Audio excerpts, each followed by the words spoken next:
what's shaped and influenced your views on Bitcoin? And let's start with Kathy. Okay, Steve, thank you.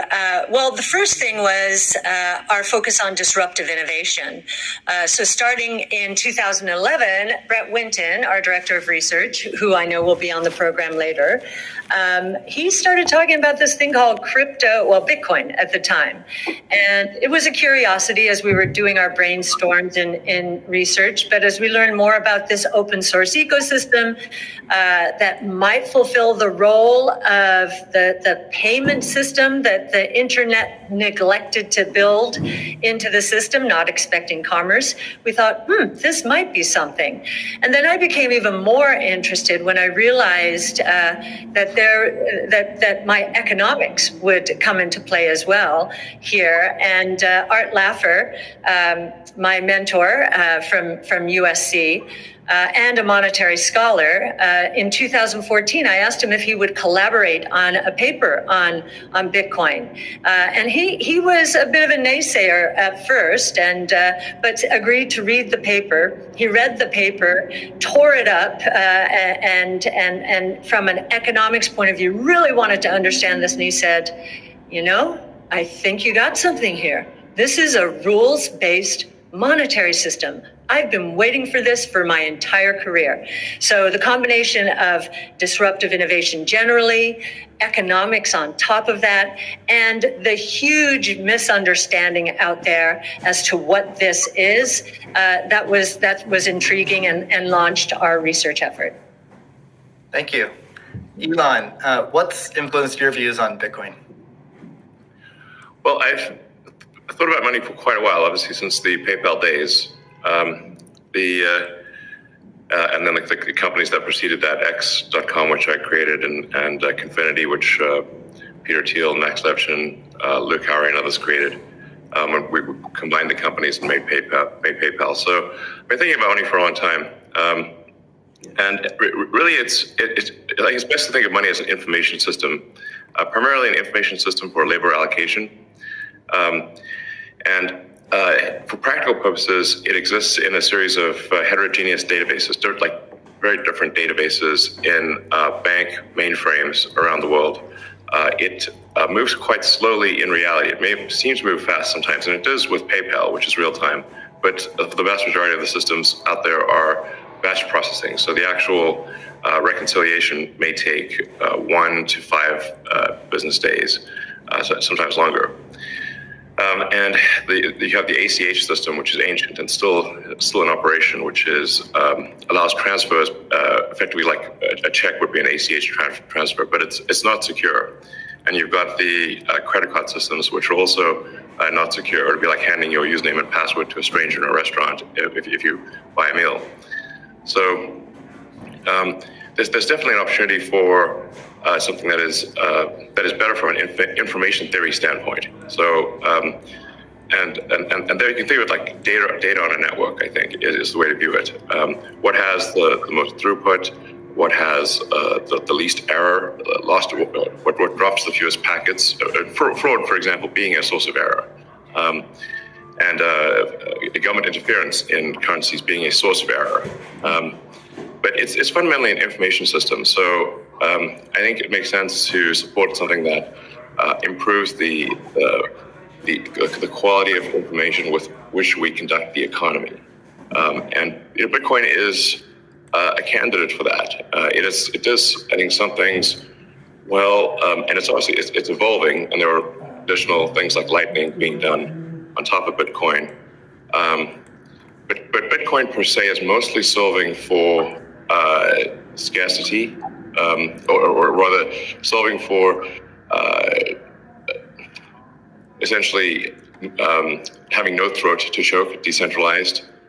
So there's no one who can be coerced in any way to empty their Bitcoin account. Well, I guess they could technically, but on an individual basis, but the system as a whole cannot. And it has an open ledger, which is also quite good. But transaction volume is low. Transaction cost is high, and usability for the average person is not yet very good, but it has a lot of potential. And I should say that, like, I'm not, and I apologize for taking a long time, but there certainly is a lot to say. In general, I'm a supporter of Bitcoin and the idea of cryptocurrency in general. But as I've said publicly, we do need to watch out for crypto taking, especially Bitcoin, using proof of work to maybe use energy that's maybe a bit too much and not necessarily good for the environment. So, but on balance, I support Bitcoin, and I'm not an investor. The only publicly traded stock I own is Tesla, and the only significant thing I own outside of Tesla is my SpaceX stock that helped create both companies. So, but apart from that, I do own Bitcoin, and Tesla owns Bitcoin, SpaceX owns Bitcoin, and I do personally own a bit of Ethereum and Dogecoin, of course. So. Okay, great, thank you. And we'll get into some of those issues in more depth as well. Jack, how about you? What shaped your views of Bitcoin? The network and the community. It's deeply principled. It's weird as hell. It's always evolving, and it just reminded me of the internet when I was a kid. And I encountered alt cypherpunks when I was fairly young, and this was a topic of discussion for years. I didn't touch it until 2008 when we started Square.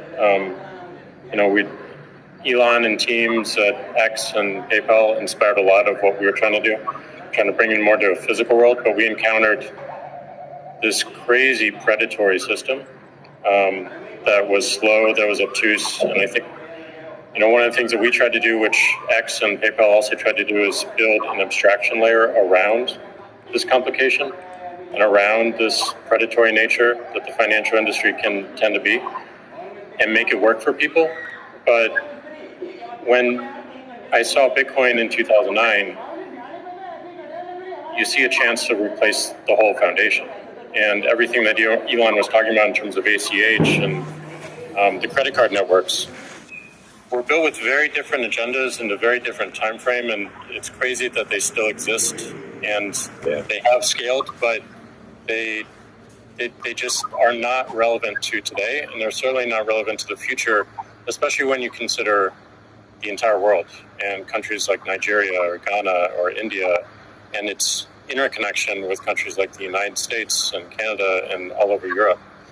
So what really drove my thinking and drives my passion around it is, like, if the internet gets a chance to get a native currency, what will that be? And to me, it's Bitcoin because of those principles, because of that creation story, because of its resilience, because of the number of tests it's been. But what inspires me the most is just the community driving it. It just reminds me of the early internet. It's the only reason that I have a career, because I learned so much from people like who are building Bitcoin today, and I continue to learn in that sense, and I'm so grateful for it. So that's a good segue into the next question I'd like to ask you, Jack. Is you said before that Bitcoin changes everything. Can you speak more to that? Well, I just think that a lot of what we experience in life, when you really get down to the foundation, a lot of our monetary policies, a lot of our monetary systems cause so much distraction and so much cost. And when you get to a system where you have the potential for people to truly own it, they can verify it themselves. You don't have to have trust going in. You don't have to trust it at all. You can verify it through source code or whatever your appetite is, and that any particular person can help drive the future of it. And at the same time, it's not controlled by any state. It's not controlled by any bank. It's not controlled by any corporation. And these three parties of people who participate in the network, people who mine, and also the developers, constantly debating the correct roadmap and the way forward, is a beautiful thing. And I don't know of many other consensus-based models that have existed at that scale for this long with this amount of success, and we're still fairly early. So when, I met a woman in Ethiopia 2 years ago, and she was trying to create the lift for Ethiopia. Elon, I think I reached out to you at that time as well because she really wanted some Teslas. She still has to take paper fiat cash from her passengers and pay all of her drivers in the same way because there's no monetary system that she can utilize. There's nothing digital. And Africa as a continent is hugely interconnected from a monetary standpoint, but also hugely taxed in that same way. So a lot of the potential that I see, the internet having a native currency helps her build her business in a much faster way. And also, if you consider something like Bitcoin existing before YouTube, before Twitter, before Facebook, a lot of the business models that we have today would not be the same. We would certainly not have the dependency we have upon the advertising business model if Bitcoin existed pre-Twitter. And I think the amount of business models that it enables, the amount of innovation it enables going forward, especially when you can consider the whole internet instead of going country by country by country by country, which you have to whenever you're doing with finance, it really just opens the aperture. And that is what I want to see in my lifetime is a currency that is standard and sound for the internet that everyone can use. Great. A hallmark of Bitcoin is its fixed supply of 21 million coins. Elon referenced that earlier. It may be the first system that humans have created that humans cannot later change. Kathy, I'm curious, with your background in monetary history and macroeconomics, what are your thoughts on that type of system? Oh, well, I'll recount the story about Art Laffer and our going through the paper. And he said, as I said, first rules-based monetary system, global, ever. This is a very big idea. Once we had convinced him of the ecosystem itself. Now, this is the role that it's playing, given that the rule is a quantity rule, that 21 million units, is really a store of value role. So there are three roles of money. Store of value, very important. The means of exchange, so for transactions, and the unit of account. Every good priced in terms of whatever the unit is. So store of value is its primary use right now. The others exist with unit of account, reserve currency of the crypto asset ecosystem. That's being seeded a little bit towards stable coins right now. But the store of value is a very big role, and means of exchange with apps built on top of the Bitcoin blockchain, we think is going to become more of a reality. Right now, high value transactions take place over Bitcoin, and that is a very useful role. So we look at those, and I remember saying to Art, "How big could this be?" And he said, "Well, how big is the U.S. monetary base?" Well, today it's $8 trillion. $8 trillion. At the time we were talking, it was $4 trillion. So we've gone through another crisis since then. And so this store of value, this idea that purchasing power will go up over time if demand rises relative to supply ultimately fixed at 21 million units. That's a very good thing. Purchasing power going up globally around the world. And this idea that it's a hedge against confiscation of wealth. And that can take place in a myriad of ways. But inflation, and especially hyperinflation in emerging markets, is the primary way. Talk about destroying purchasing power. So that's a very big idea. And I'll also mention deflation. In some ways, it's a hedge against deflation. I know some people are confused that we at ARC think that we're in a deflationary environment here in the United States. If that is true, the odds of a hyperinflation in the rest of the world, especially in emerging markets, is also true. So, but this deflation, and we learned from 0809, there's counterparty risk associated with deflation, and I think Bitcoin would be a hedge against that eventuality as well. So it's a very big idea. Right.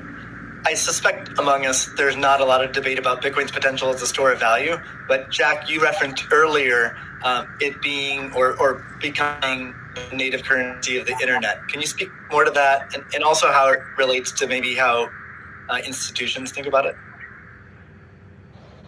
Yeah, I mean, like just simple example. If I happen to be in Ghana and my family is in Nigeria, currently I can take anywhere from and I need to send money back, anywhere from 10 to 30% off the top just to send that money back. Whereas if you just focus on the worldwide remittance problem, Bitcoin solves so many of those problems today instantly without having to go through any intermediaries or any slowness or complicated systems that a corporation or a state created. So I think having sound money that is separate from the state is the idea.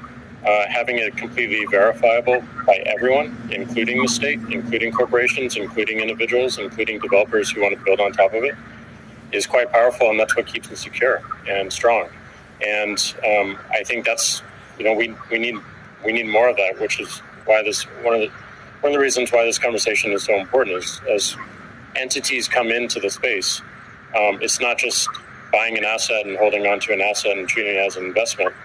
There's something special that created this, and something precious and something very unique, which has to be protected, and we need to do whatever we can to help that thrive as well.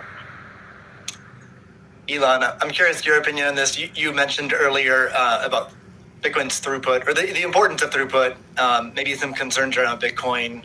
Can you speak? Do you think Bitcoin can become peer-to-peer cash? Well, Bitcoin does have a fundamental scarcity limit at the base layer that's designed in. That doesn't mean you can't have some layer 2 system in theory like Lightning. And I understand Lightning is doing well in some small countries. There's some question mark as to whether you need a money transmitter license, just a debate as to whether that's needed, given that it is not open ledger. So that's a whole separate debate, of course. But Bitcoin by itself simply cannot scale to be the monetary system for the world at base layer. But with a second layer, this is possible depending upon how that second layer is implemented. That's part of why I think there may be some merit to something that may seem silly, like Ethereum, like Dogecoin. I think Ethereum also, like I said, the three things I own outside of SpaceX and Tesla, and also obviously Neuralink and Boring Company, but of any significance are Bitcoin by far, and then some Ethereum and some Doge. If the price of Bitcoin goes down, I lose money. I'm not sort of, I might pump, but I don't dump. It's not a case of. I definitely do not believe in getting the price high and selling or anything like that. And I would like to see Bitcoin succeed. I think there's some merit to. This is not a slam on Bitcoin. There's some merit to considering something that has higher max transaction rates. And lower transaction cost, and kind of seeing how far you could take a single layer network where the exchanges act as a de facto second layer. I think you can probably take that further than people realize. And as bandwidth increases over time, latency decreases. SpaceX's Starlink is actually playing a role in this. And I think long term, people will probably have access to worldwide access to gigabit level connectivity at low latency, and so at low cost. And so then your base layer could do a lot of transactions if you take that into account. So yeah, but like I said, Bitcoin with a layer 2 system, so they could scale to do a vast number of transactions. Same goes for Ethereum. Question about the scaling at the layer 1. The concern from the past 5 years of debate in the Bitcoin community is that would sacrifice too much decentralization and hurt the censorship-resistant properties of Bitcoin. I'm curious if what are your thoughts on that? Are you sensitive to that? And are you concerned about losing some of the special properties of Bitcoin or another cryptocurrency by scaling at layer 1? Yeah, I mean, these things it's helpful to use the physics tools of thinking and say, scale up, scale down, and see if it still makes sense. So if scaling up the transaction block doesn't make sense, why don't you scale it down? And have it be, so that somebody, with a laptop from 2008 can still run a Bitcoin node. Why not slow it down? Oh, you want to slow it down? Well, maybe you're at the wrong number then. There's actually there's members in the community that do want to slow it down, but I understand you. It's silly. The reality is the average person is not going to run a Bitcoin node. So this is and Bitcoin, it was a lot of clever ideas, but these parameters were set, I don't know, in 2008 or something. Maybe 2009, and there's been some improvements since then, but not a lot. So, it's sort of like there was still in 2008 there was still a non-trivial number of people on modems. So, now it is quite common to get 100 megabit connection just for a house. Some houses have gigabit connections. So, and that trend is obviously in the direction of higher bandwidth and lower latency. And if somebody else doesn't do it, Starlink certainly will. So I have high confidence that you will be able to maintain a decentralized finance system while still having a much bigger blockchain, aka ASCII text ledger, a hash ledger. You can make the hash ledger bigger without suffering from decentralization as the average connectivity improves.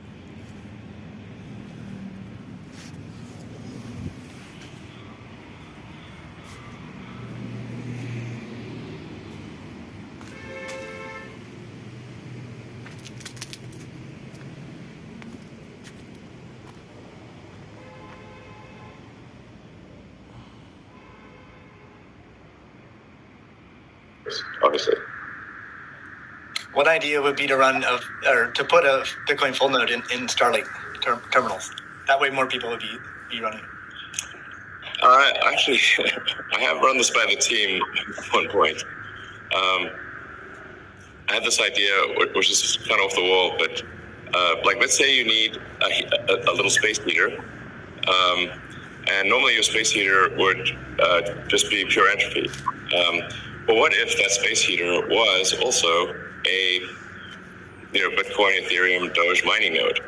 Pick your currency, and so then you'd be heated up, and you would also mine your crypto and have connectivity in one. I love that idea. Yeah, I mean, better than running a space heater. Absolutely. Are there any other?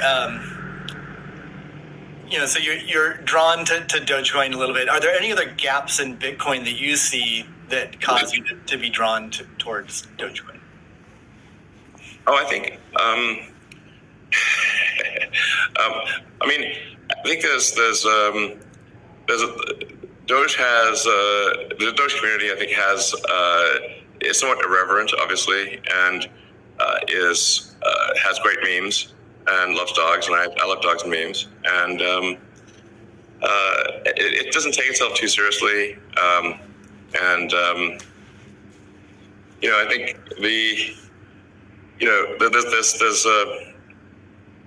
there's Occam's razor, which is the simplest answer is the most likely. It's a summary of Occam's razor. The simplest answer is the most likely one. Then there's a friend of mine came up with a variant on that the most ironic outcome is the most likely one. And then I have a variant on that, which is the most entertaining outcome is the most likely one. So if that is true, then the most ironic and entertaining outcome would be that the cryptocurrency that was started as a joke to make fun of cryptocurrencies ends up being the leading cryptocurrency. That would be the most ironic outcome. Yeah. Jack, what are your thoughts on that? Is Bitcoin resilient enough to overcome that?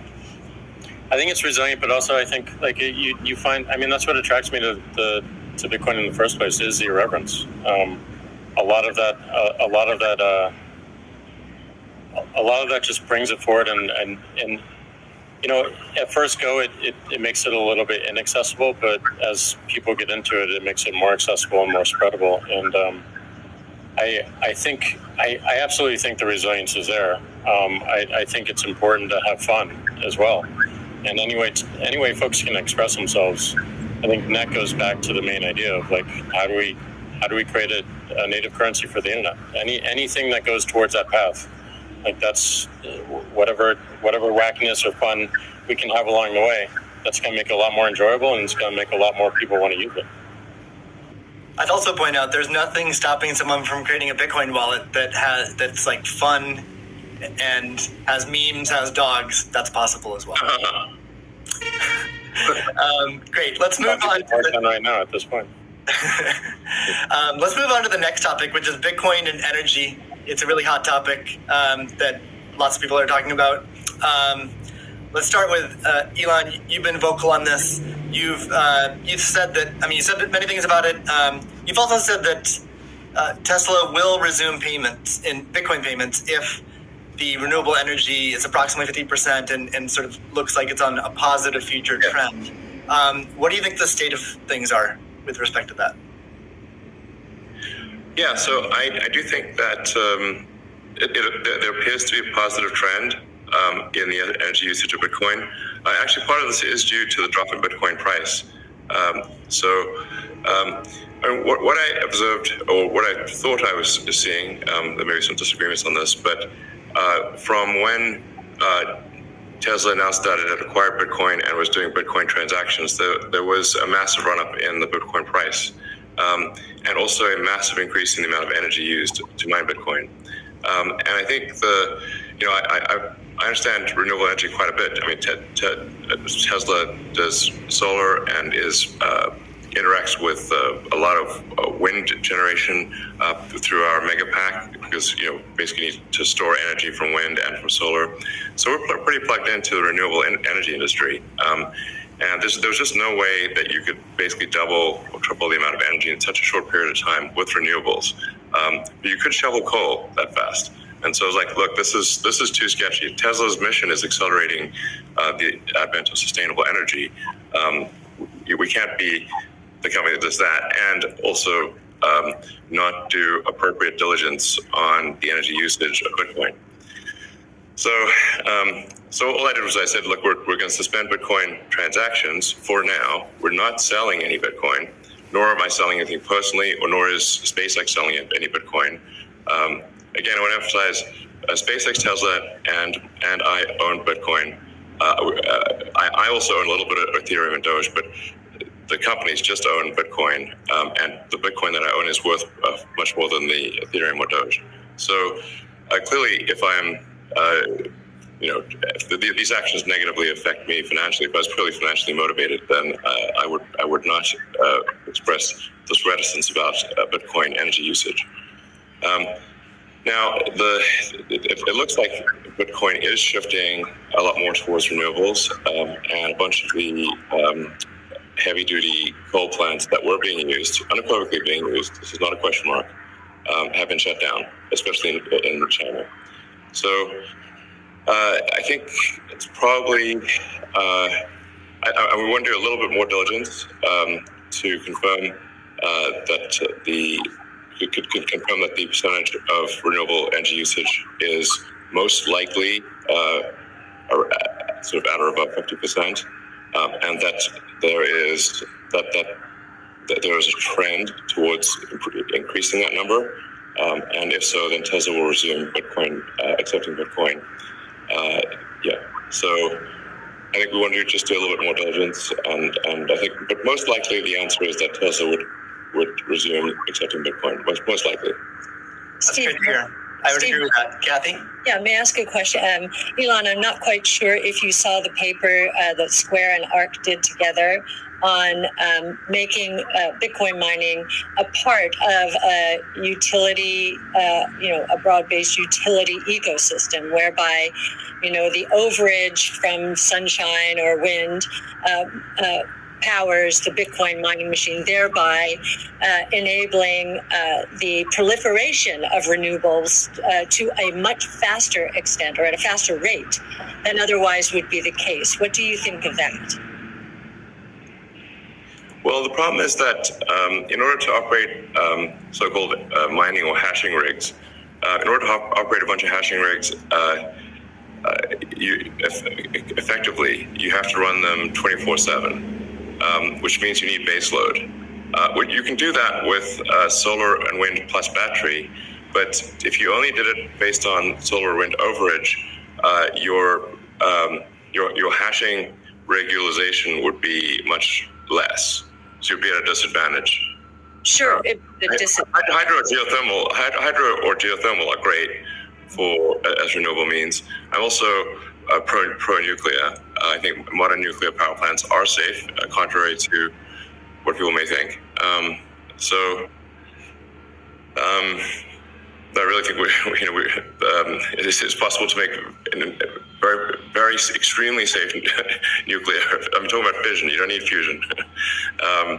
And then, of course, fusion. You just got that big fusion reactor in the sky called the sun. It comes up every day. But I think a combination of solar and wind plus stationary storage will get you that base load, so you can run hashing 24/7. Jack, I'm curious. You've stated that Bitcoin incentivizes renewable energy. That's what we're talking about now. Do you have any additional thoughts on that? Yeah, I mean, everything that Elon said and Kathy mentioned, but